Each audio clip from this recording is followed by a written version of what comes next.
I'm a fellow in the International Security Program. We're continuing our discussion this morning following Major General Owens' great comments on U.S. expeditionary capability with a conversation for the next hour with allies and their view on the value of amphibious forces, the value or the challenges of operating with the United States and with each other.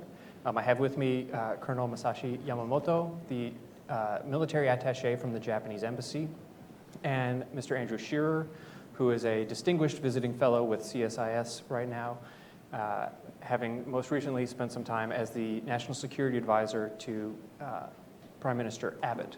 I'll introduce both of them a little bit more fully in a moment, but I just wanted to frame up the discussion just a little bit for all of us. The United States, Japan, and Australia provide a strong connection with each other across a whole range of issues. The alliance, the bilateral alliance the United States has with both of these countries is deep, is strong, and is getting stronger, I think, in a number of ways. Particularly in the context of today, if we look at amphibious capabilities, both Japan and Australia are making significant investments in expanding, enhancing, and making more robust the amphibious capabilities that their forces will be able to bring in the future. I'll leave it to both of the panelists to provide greater detail on their country's specific investments and intent with their amphibious forces, but I would just note briefly that, as you heard this morning already, the range of missions that amphibious forces can undertake are extremely broad. Everything from immediate response for humanitarian assistance or disaster relief, or up to a much more kinetic and high-end activity that we associate more with what the United States considered doing during the first Iraq War in 1991 with its ARGMU construct then, and everything in the middle.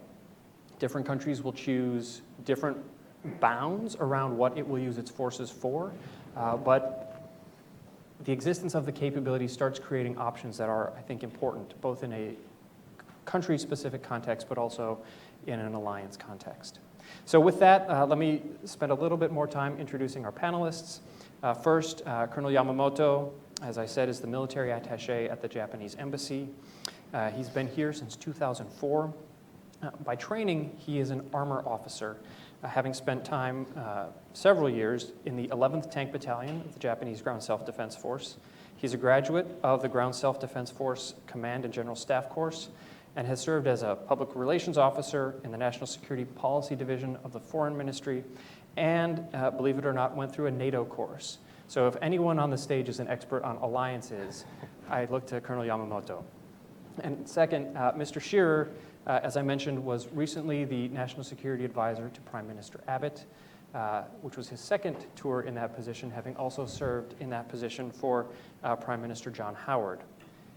His other government service includes time with the Department of Foreign Affairs and Trade, in the Defense Ministry, and even in Washington at the Australian Embassy, where he was a senior advisor on alliance management issues. So again, a person with deep experience in managing and operating in an alliance construct. So with that, I'll turn to Colonel Yamamoto to offer a few minutes of opening remarks, and then to Mr. Shearer, and then we'll have a little bit of back and forth before audience question and answer. Colonel. Good morning. I'm honored to have the privilege to join the discussion here today, and thank you for giving me this opportunity to speak about amphibious capability of Japan's self-defense force.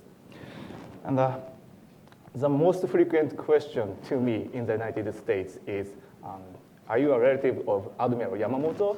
And but the answer is no, fortunately or unfortunately. But as you may know, the Admiral Yamamoto was also the defense attaché to the Japan Embassy in Washington, D.C. before World War II. And he knew how strong the United States was. So I am trying to know the United States more, but it's difficult for me to understand what's going on in the United States now. And I think that's the reason why there are a lot of think tanks in the United States. Okay, let's get down to the business. It may be a coincidence that just 3 days ago, the Japan Ground Self-Defense Force activated a coast observation unit on Japan's westernmost island for the first time since World War II. And Japan consists of 4 main islands and more than 6,800 smaller islands. I know Australia has more islands, but 6,800 islands are still many for us. And around 200 islands of these smaller islands compose the Southwest Islands. And of the Southwest Islands, the Yonaguni Islands, which is the westernmost island I mentioned earlier, is 680 miles from the mainland of Japan, and 320 miles from the main island of Okinawa, and 240 miles from China, and 90 miles from Taiwan. And the Southwest Islands includes the Senkaku Islands, which are located about 90 miles north from the Yonaguni Island. And Japan has its forces and US forces on the main island of Okinawa, but there are only 2 Air Self-Defense Force radar sites between the main island of Okinawa and Yonaguni Island, the westernmost island. So in the southwest region, there are many remote islands that are vacuum regions for self-defense force deployment. Now, Japan is aware of the importance of addressing this. So there is an infantry regiment which is under direct command of the Western Army of the Ground Self-Defense Force. The regiment is supposed to deploy on islands before the islands are captured.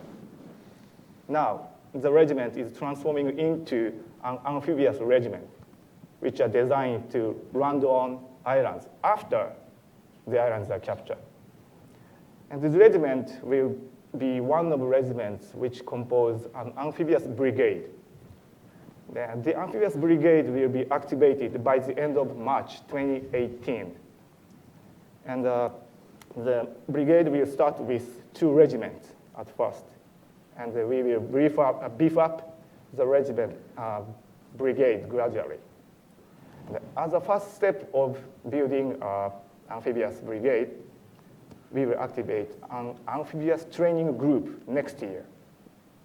And as for equipment, the Ministry of Defense has decided to procure B-22s and AB-7s according to the medium-term defense program, which covers from Japan fiscal year 2014 to 2018.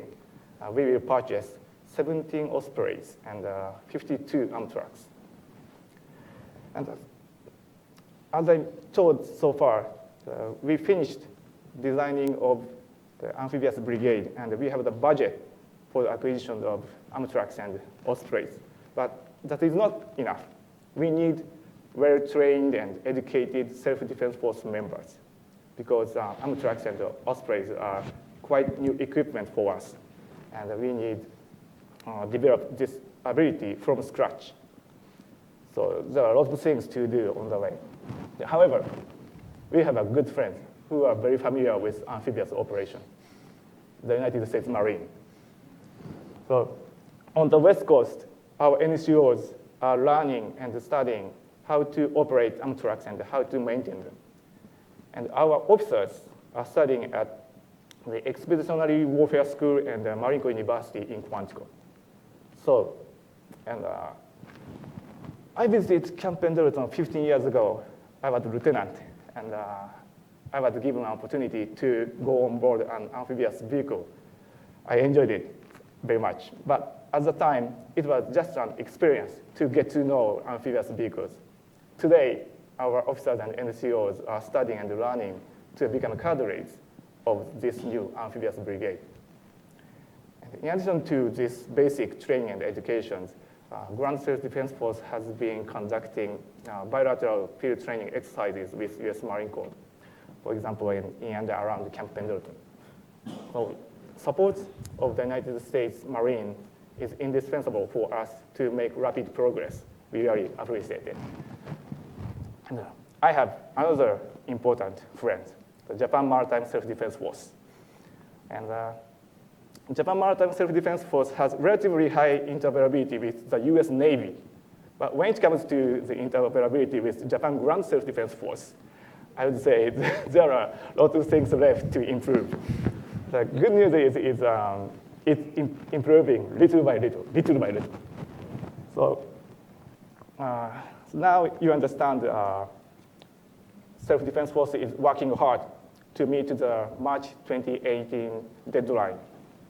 And finally, if you allow me to talk about myself, I had an idea to join a tennis club in Washington, D.C. for a leisure activity while in Washington, D.C. But I've changed my mind, and I'm looking for a good swimming club for my future career.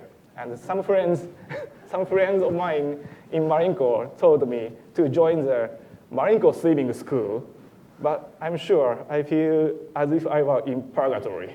So I need a enjoyable swimming club with kind instructors. So, but anyway, I appreciate the support and assistance of the United States, and I hope we will continue to work together closely. Thank you very much. Thank you, Colonel. Andrew? Well, thank you, John, and thank you, Colonel, for that that very erudite and also humorous account of what Japan's doing in amphibious warfare. I feel in some ways that I'm a little bit of a fraud here among all these experts. I'm really a kind of pole mill guy who's a little out of his depth talking about this, but what I'm going to do is what I was asked to do, which is try to give you a sense of what I think Australia is trying to achieve in terms of amphibious capability, and also just a few thoughts about regional cooperation in amphibious warfare. I think it's interesting that notwithstanding Gallipoli, or perhaps because of Gallipoli, Australia doesn't really have an established amphibious culture or capability. And while we have conducted quite a few expeditionary operations over the last decade or two, the bulk of those have been, if you like, out-of-area deployments to the Middle East, where we've been a sort of niche contributor to a broader coalition force. So we haven't conducted that many, if you like, autonomous expeditionary operations in our own region. One notable exception, though, was the regional intervention in East Timor in 1999, which was effectively a stabilisation operation in what you might call a semi-permissive environment. And what was revealing, as someone who was in government at that time, was how difficult it was to deploy and sustain even a relatively small force only a couple of 100 miles from Australia's coastline. And frankly speaking, the government at the time was pretty appalled about the kind of the shortfalls in key enablers, in particular things like sea lift and the fact that this whole operation was kind of held together with chewing gum and rubber bands. And really that, I think, is the start of the first stirrings of movement in Australia towards a genuine amphibious capability, what I think the Australian Strategic Policy Institute quite usefully calls a strategically relevant amphibious capability for Australia. So the Howard government's response back in the 2000 Defence White Paper was the acquisition of two large amphibious assault ships. These are 27,000-tonne ships. They're the biggest ships that have ever been acquired for the Royal Australian Navy, and each of them can carry over 1,000 troops and their associated vehicles and weapons and helicopters. I think 8 helicopters on the deck and capacity to store up to another 10 underneath. So they're a quite significant capability and a complete transformation for the ADF and its amphibious aspirations. The recent 2016 Defence White Paper just released in Canberra continues this story really by consolidating Australia's move towards a more maritime-based strategy and putting the necessary resources behind that. So what is Australia trying to achieve with its amphibious capability? Well, the stated goal is a standing and scalable joint force capable of executing the full spectrum of amphibious operations, basically all the sorts of things that John talked about, HADR, stabilisation operations, and at the upper end of the goal, landing in what you might call uncertain environments. You'll note that what's envisaged doesn't go to the highest end of capability, a contested landing in a non-permissive environment. The amphibious capability is going to be based on the two large assault ships that I mentioned, and also an upgrade to HMAS Jules, which is a smaller amphibious ship. The key ground component will be based on 2RAR in Townsville, and then there's a set of accompanying enablers, joint command and control, ISR, logistics, and rotary wing support. And the overall approach to developing this capability is what's called euphemistically continuous experimentation and development, which sounds a little like suck it and see. But I know that there's a lot more science to it than that. In terms of progress, there has been a significant amount achieved. So one initial amphibious ready element, which is based around one of these amphibious assault ships, has successfully demonstrated a landing capability in a permissive environment. Those of you in the room who are operators will know that that's much harder than it sounds, and there's a lot of moving parts. But they've got to that point. But there's still a lot more to do to expand that, if you like, nascent capability into a full amphibious ready group, which is based on the two large assault ships and the Jules. And that really isn't scheduled to happen until into 2017. There's some quite significant challenges. The Colonel would be familiar with these from Japan's own experience, although I think Japan's ahead of us on this curve. But moving up the spectrum to higher intensity operations, developing the sort of specialised amphibious command and control capability that you need to have this capability effective and ready, building the sort of culture of amphibious operations and a tradition inside the ADF around amphibious operations, and all the sort of expertise, the many different types of expertise you need to sustain that capability. And then I think more particular to Australia, and this is I think a bit different from the US, a challenge in terms of sustaining a standing amphibious capability while at the same time balancing that with a relatively small army and the Army's agenda under Plan Beersheba, which is a complex challenge, which I'm sure our Army is well on top of. And then just turning to the region, because this really is where I think there's an important partnering dimension, and that's what this event is really about.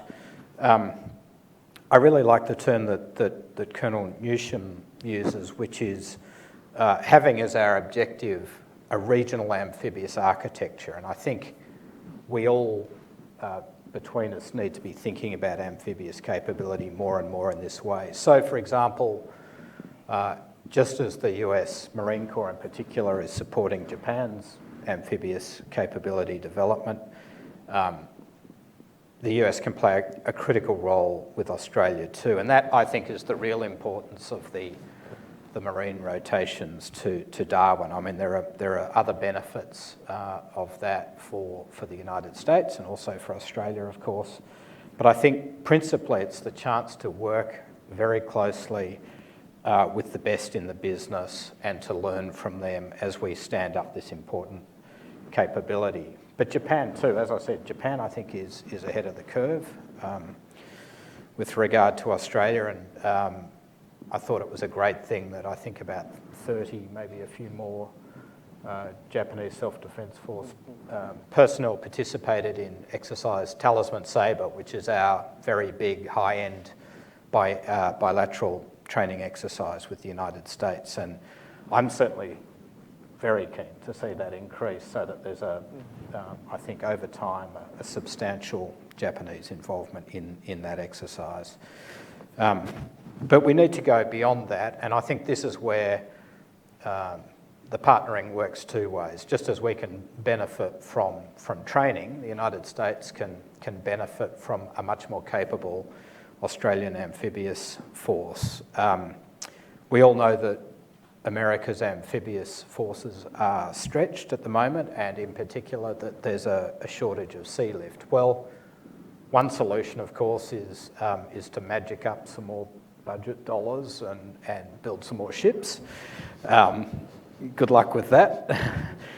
But I think there are some other, more practical solutions. For example, we should have as our aspiration that US Marines and their equipment, their weapons, their vehicles, their helicopters can operate seamlessly off one of Australia's amphibious platforms. And I think, the same in the case of the Japanese, and also that our various enablers can work over time increasingly seamlessly together, so that in effect what we end up with is a pool of highly capable amphibious capacity in the region that can surge and that can also backfill to make up, for example, for US capacity where the US is otherwise engaged. I know it's ambitious. I know there are lots of issues. There are institutional issues. There are cultural issues. There are inter-service issues. And just achieving a genuine joint amphibious capability is hard enough without trying to achieve a genuinely joint and genuinely combined capability. Nonetheless, I think we should set the goal high. And if we do that, especially among Australia, Japan and the US, because they're the most capable maritime powers in the region, what we can do is create a network rather than the more traditional kind of hub and spokes model, whereby the three countries can work to raise the capability of other countries in the region. And I'm thinking here particularly of maritime Southeast Asia. So all in all, I think from an Australian viewpoint, there's encouraging progress in developing our own capability. We're delighted to see the progress that our Japanese friends are making with their capability. And we also want to work much more closely and in a networked way with the US. So I'll leave my remarks there and look forward to discussion. Great. Andrew, thank you. Thank you both for excellent opening comments and giving us a lot of red meat to chew on. If I could start kind of where you ended, Andrew, with a series of questions and comments about how the United States, Australia, Japan, possibly others, can focus on that interoperable amphibious capability. And I'd like to start with you, Colonel Yamamoto. Can you talk about how Japan's new defense guidelines and its current legislative adjustments, how that will impact what Japan sees as possible? Especially in terms of amphibious operations? Yes. Okay. As you mentioned, a set of security laws is in effect now. But I think we need time for training and education.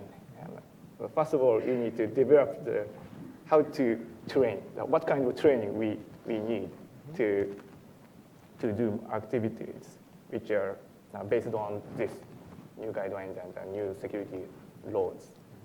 And, as far as amphibious operations are concerned, the amphibious brigade we will activate is exclusively for defend the territory of Japan.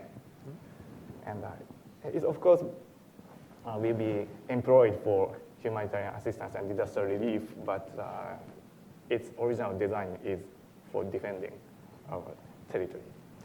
So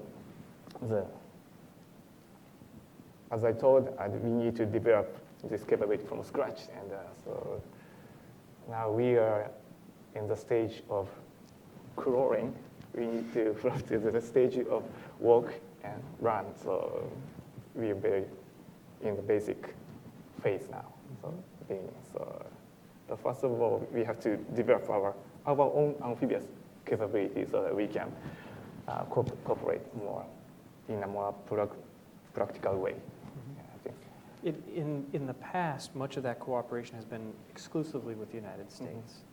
Do you think that there is opportunity or value in operating with others, as Andrew suggested, possibly to include Australia? Or is that beyond what Japan should be thinking about right now? Yeah. As he mentioned, in addition to the Talisman Saber, the Ground Self-Defense Force has been participating in the exercise Southern Jackaroo, which is a kind of small platoon level exercise. And it doesn't focus on amphibious operations, but it's very good for us to improve the interoperability with Australian forces. So, and the Marine Corps, many Marine Corps guys says that the Marine Corps is the smallest services in the U.S. Armed Forces, but it's much bigger than our entire Ground Self-Defense Force. So I think that Australia or other countries' ground component forces is more similar to Japan in terms of the size. So I think we have a lot of things to learn from those countries. So, and for other countries like Vietnam, the defense ministers of Japan and Vietnam just signed a memorandum for defense cooperation and exchange. So it's a very fast stage. So we need to try to achieve more concrete and practical cooperation based on the memorandum. So we are seeking for the more practical way to improve our interoperability. And Andrew, if I can pivot the question just a little bit to put it more in a Paul Mill space. As Australia is developing its amphibious capabilities, are there specific mission sets that, not from an operational, but from a higher level, would be most valuable to focus as first steps in interoperability? Sure. Well, I think we have to tackle interoperability at different levels, and one focus of Australia and Japan right now as we build out our strategic partnership has been on putting in place the right sort of institutional framework. So we already have an AXA agreement, a logistics agreement, which is a framework for strengthening our cooperation in that area. We have an information sharing agreement. And then the next piece of this bilateral architecture, which is being negotiated now, is a mutual access agreement, which provides the legal and sort of institutional framework for much more intense exercising in both countries and operations together. So that's the sort of institutional piece, and that needs a lot of focus. And then, as the Colonel was saying, I think sort of practical, functional interoperability comes down to having our guys and girls doing the things that they do together. So platoon level exercises, that's great. Let's start there, let's intensify that, and then let's move up the scale over time. You know, we're crawling too. I think we're crawling a little more slowly than Japan, and we have to make sure that our main effort is on standing up our own capability. But we have to build into that awareness of what each other's doing and sort of crawl, step by step together, I think, so that the pathways are parallel and that they do maximise the potential to work together over time. Great. So, being a Washington-based think tank, I can't focus the whole conversation on allies. I have to think about us for a little bit. We heard Major General Owens, I'm sure General Walsh will talk about the capacity shortfalls, and Andrew, you mentioned these as well, that the United States has. We have 30 amphibious ships out of a stated goal of 34, probably closer to 38 as an ideal target. That puts a lot of strain on the U.S. Navy Marine Corps team to be out and about as much as both the United States would want, as much as allies would want. That notwithstanding, how do you think about the current level of engagement with U.S. forces? Is it enough? Is it too much? Is it not enough? Is it scaled appropriately when it does happen? Open question in that space to both of you. Well, any of your allies in the region is going to ask for more, because that's the nature of allies. We're kind of greedy like that. And, notwithstanding various pronouncements around this town of the last few weeks, I'm pretty confident that the level of engagement will be sustained beyond the election here. The marine rotations in Australia are now at the level of about 1,250, I think, and the agreed end state between the two governments is about 2,500. So there's a way to go there, and that requires some more infrastructure to be built, and I know that there are discussions underway about that, but I'm certainly watching a little anxiously to see progress in those discussions, because I think the long-term objective is too important, and both of our countries have so much at stake in making this work that it would be very disappointing if this sort of plateaus at the current level and we don't see that higher level, which again will support more training, more regional engagement, etc. So I'm looking for that, and I think that's the next critical step. Thank you, Colonel. Fortunately, we have the 3rd Marine Expeditionary Force in Okinawa, so we will have more opportunity to have a bilateral training or exercise together in and around Okinawa. So as we developed our own amphibious capability, we will have more bilateral training in and around Okinawa. So we need more support, but first of all, we have to develop our own capability to catch up the U.S. Marine Corps. So I need more, yes. Okay. And Colonel, just a quick follow-up. How do you feel about the JMSDF U.S. Navy component of an amphibious exercise? Or is that too far afield for an armor officer? Our Maritime Self-Defense Force has LSTs, and but it's only 3, I think. And these LSTs are designed for operating LCACs, not for Amtrak's right now. So we have allocated the budget to strengthening, upgrading the LSTs. So we have a plan to upgrade the opening and closing the stern gate which the Amtrak's pass through, and the water pouring and discharging functions as well. So it's a very basic improvement. And as I mentioned, the U.S. Navy and the Japan Maritime Defense Force has a relatively high interoperability. So I think that's a good point, but I know that I learned today that even the U.S. Marine Corps is struggling with the shortfall of the transportation capability from shore. offshore to the land. So I think we need to think together to complement our shortfalls each other. I don't know the right answer now, but we need to work together. Thank you. With that, I think I'd like to open it up to audience questions. Sydney, I saw your hand first, and Harlan next. Thank you. Sydney Friedberg, the fastest right hand in the West, from BreakingDefense.com. A question for both of you gentlemen.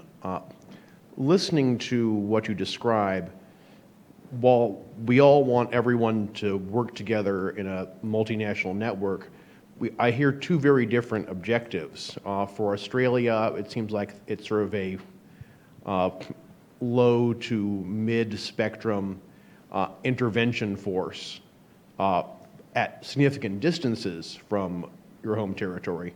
For Japan, you're looking at much higher levels of intensity, of actually forced entry onto islands that have been occupied to recapture them, but conversely, fairly close to your home islands.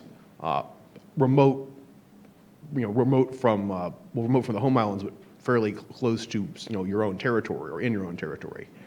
And it sounds like probably as part of a wider defensive network that I believe there are cruise missile, anti-ship batteries that have been developed and so forth.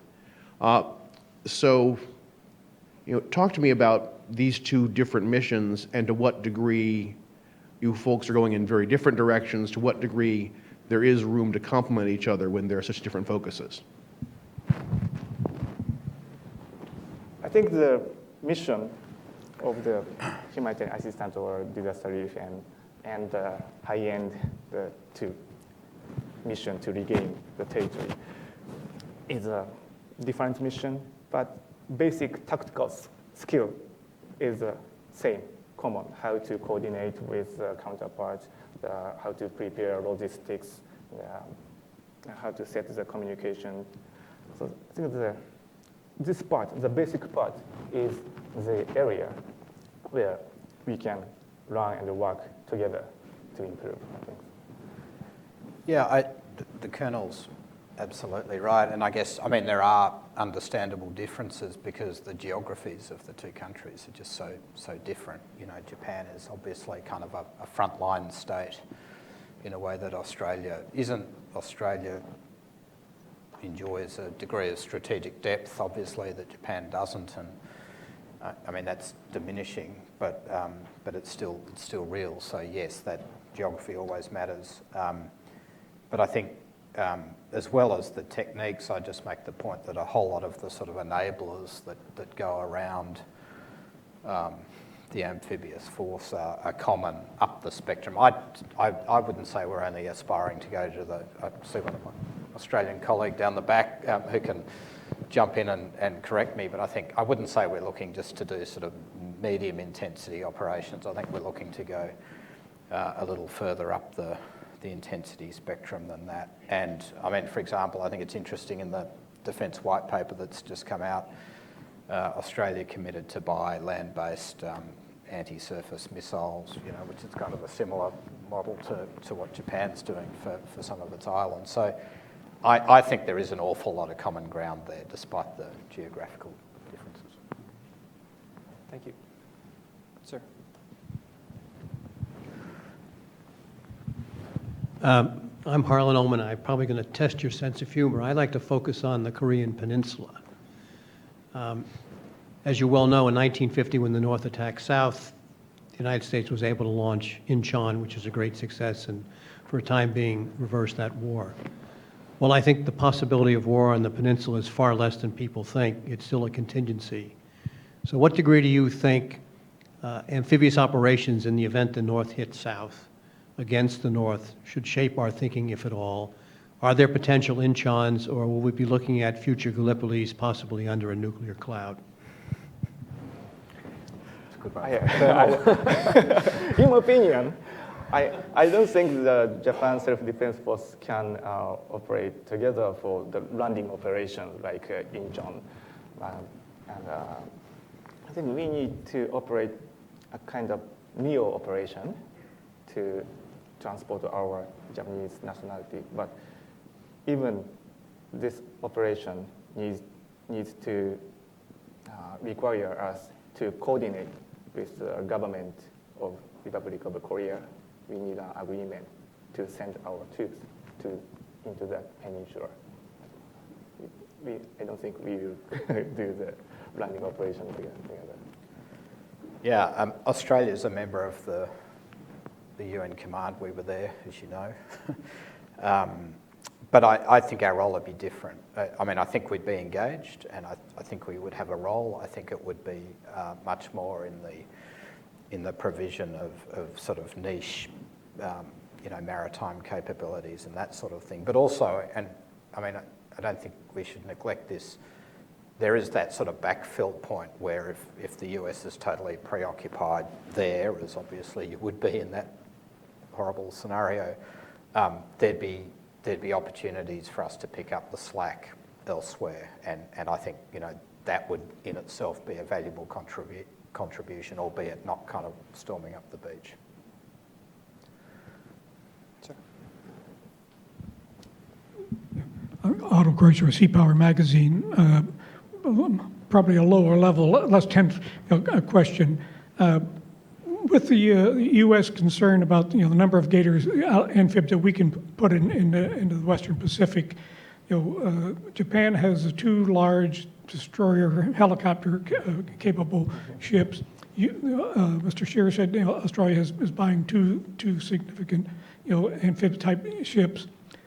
The Marine rotation to Darwin has concern about they would like to have their own amphibious platforms, but there's a lack of it. Have you guys has Australia been working with the Americans on possibly using your 2 amphibious ships for more amphibious exercises with the Marine rotational force? And for the Colonel, have you done any interoperability with Marine helicopters operating off a year 2 helicopter capable ships? Just to start on the Australian piece of that question, which is a good one. I'm pretty sure that's part of the plan, but as I was saying, we've really only just sort of introduced the first of our amphibious ships, and that I think's only just been certified, I think is the term, towards the end of last year. So it's probably a little premature to jump straight to supporting marine operations off those platforms before we've fully mastered supporting Australian operations off them. But as I said in my comments, I definitely think that's the direction we need to go in, and we should be capable of supporting 1,000-odd Marines and their rotary wing and their vehicles off our ships, and we should become, in my view, very accustomed to doing that.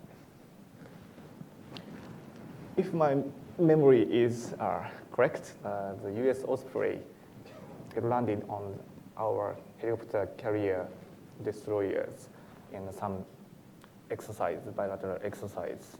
I'm not sure what scenario or what kind of exercise. I think it's a disaster relief or humanitarian assistance exercises, and I'm not sure how difficult it was. But we started such kind of training exercise little by little. Ma'am, up front. Hi, Megan Eckstein with U.S. Naval Institute News.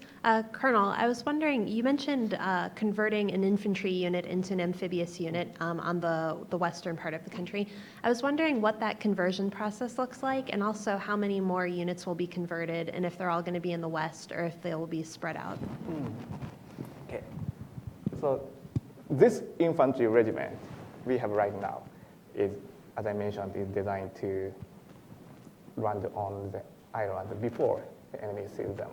So they have small boats for reconnaissance, but they are not familiar with using Amtraks, big combat vehicles. So they are working with the U.S. Marine Corps to get familiar with the Amtraks and how to go on board and operate, and so they are learning the basic skill now, and they are improving those skills to become amphibious regiment. But the second regiment, I think we need to gather manpower, personnel, and we need give them training. So I think it's a kind of one of the challenges we have. So I'm not sure what we need to gather and train them to become the second amphibious regiment. Yeah. Sir, in the middle. I'm Yoshi Komori of the Japanese newspaper Sankei Shimbun, and my question is for the Australian representative. In the context of the need for the Australia-Japan or Australia-Japan-US joint amphibious operations, I wonder what kind of a specific contingencies, crisis or conflict that would require such joint undertaking for Australia. I mean, it would come to the mind of a strategist like yours in terms of what specific areas, in terms of what specific countries are involved. Thank you for the question. I guess my answer would be that it's very hard to know exactly what scenario, but an obvious one is humanitarian assistance and disaster relief. In 2004, when I was at our embassy here in December, the Boxing Day tsunami took place, and the response was very quickly mounted by the core group, which was the United States leading, but Australia, Japan, India, and some other countries responded very quickly. And because they had what I would describe as a satisfactory level of understanding and interoperability, that was a very effective combined operation. I think what I have in mind is a bit more ambitious than that. And we need to build the skills and the technologies and the capability to operate in this seamless way I'm describing. But it doesn't necessarily mean it will be a massive sort of US, Australia, Japan amphibious force, steaming off somewhere and doing something. I can't actually think of that scenario. But I can imagine different mixes where it's Australian and Japanese supported by the US, or US and Australia supported by Japan, or a broader regional coalition supported by all three. I think those are much more the sorts of things that I would have in mind when I think scenarios.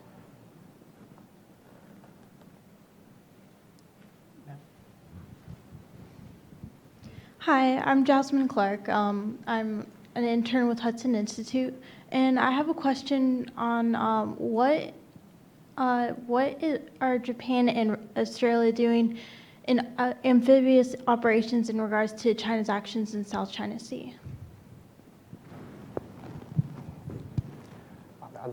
You mentioned the South China Sea? Okay. As I mentioned, our amphibious unit, brigade, is designed to defend our territory. So not South China Sea, our southwest islands. So if something happens, we might go to that area for humanitarian assistance or disaster relief, but we will not go for other mission. I don't think so. Australia has a huge interest in the South China Sea. We're a very trade-dependent country, and 60% of our exports go through those waters, so it matters immensely to us. But by the same token, we're not a claimant. We're not a disputant in what's going on there. And while we have broad interests in terms of freedom of navigation in particular, and ensuring that the region resolves disputes peacefully and based on international law, our sort of military interests are much more specific to freedom of navigation. We have regular transits by our naval vessels through those waters, and our Air Force operates routinely in the airspace over the South China Sea, including our long-standing P3 surveillance flights out of Butterworth in Malaysia. But we don't look at the South China Sea as a kind of amphibious problem as such. Great. Sir, on the end.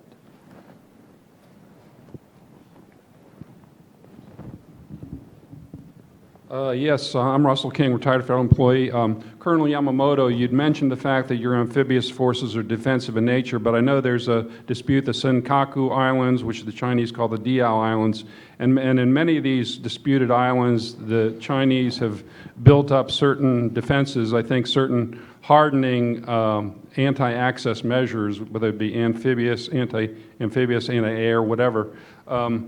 Can you comment a little bit on that, and to an extent that you feel comfortable doing?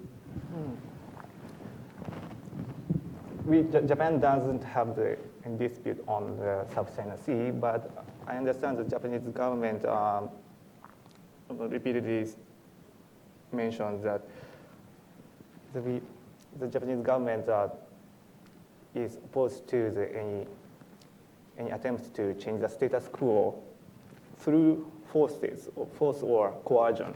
So I think that's the Japanese government's standpoint as far as the South China Sea and the militarization by China is concerned. Thank you all. Oh, one last question, sir. Thank you. I'm Richard Solon Lee from the Korea Foundation Fellow at Center for New American Security. Talking about the nature of the amphibious forces, I would say that there does exist a difference between the United States Marine Corps and the Japanese Marine Corps, if you will.